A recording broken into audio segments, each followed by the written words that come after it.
soal danau. Danau.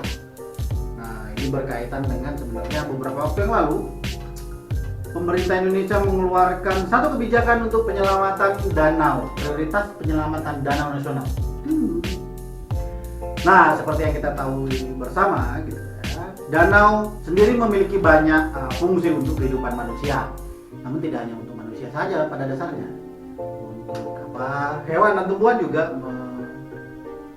memiliki fungsi bagi mereka, gitu ya, danau ini. Nah, mulai dari sumber penyediaan air tawar, pengendalian banjir, pengairan pertanian, menjaga keanekaragaman hayati, hingga pariwisata.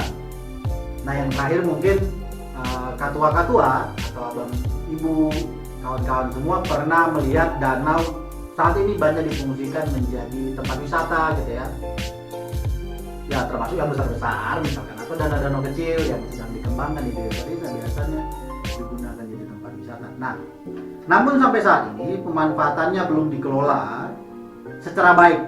Banyak juga danau yang nggak dikelola dengan baik, gitu ya, sehingga banyak terjadi kerusakan yang di sana sini di danau, gitu ya.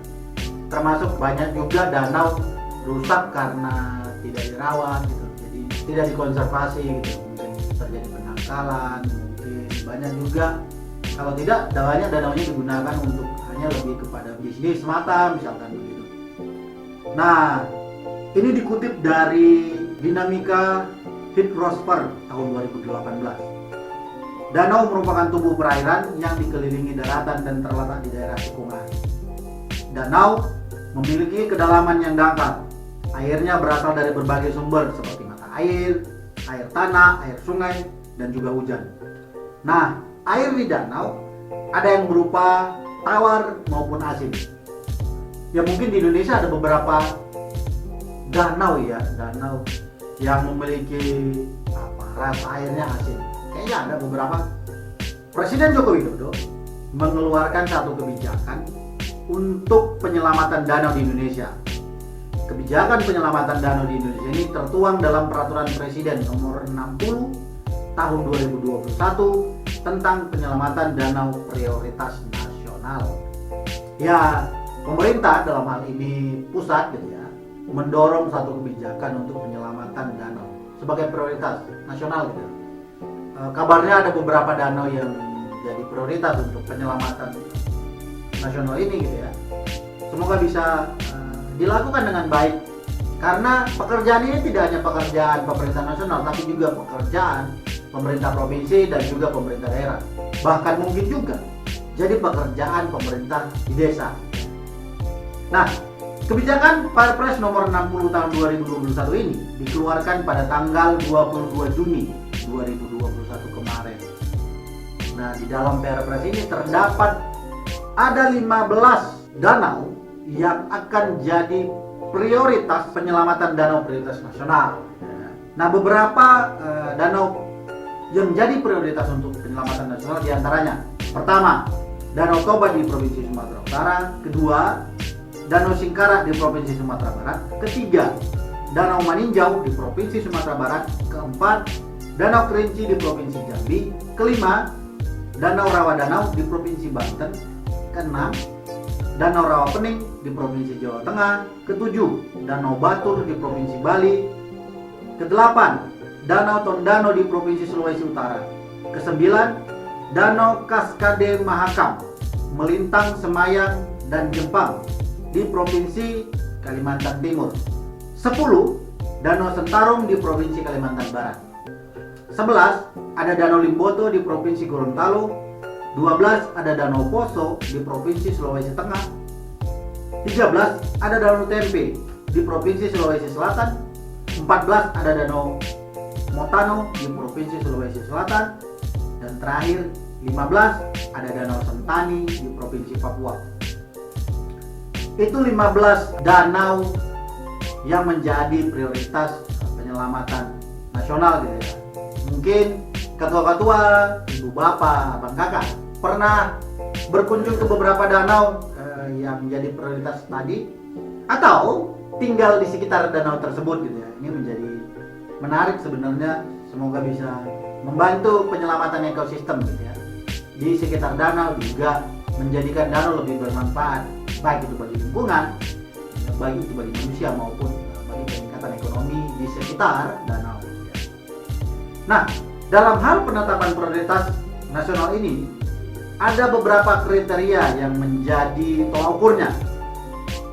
Pertama, mengalami tekanan dan degradasi berupa kerusakan daerah tangkapan air danau, kerusakan sempadan danau, kerusakan badan air danau, pengurangan volume tampungan danau, pengurangan luas danau, peningkatan sedimentasi, penurunan kualitas air, dan penurunan keanekaragaman hayati yang mengakibatkan masalah ekologi, sosial, ekonomi, budaya bagi masyarakat.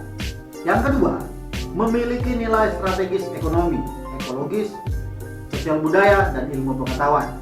Ketiga, kriterianya tercantum dalam salah satu dokumen perencanaan pembangunan, rencana induk dan atau bentuk dokumen teknis lainnya di sektor air dan atau danau.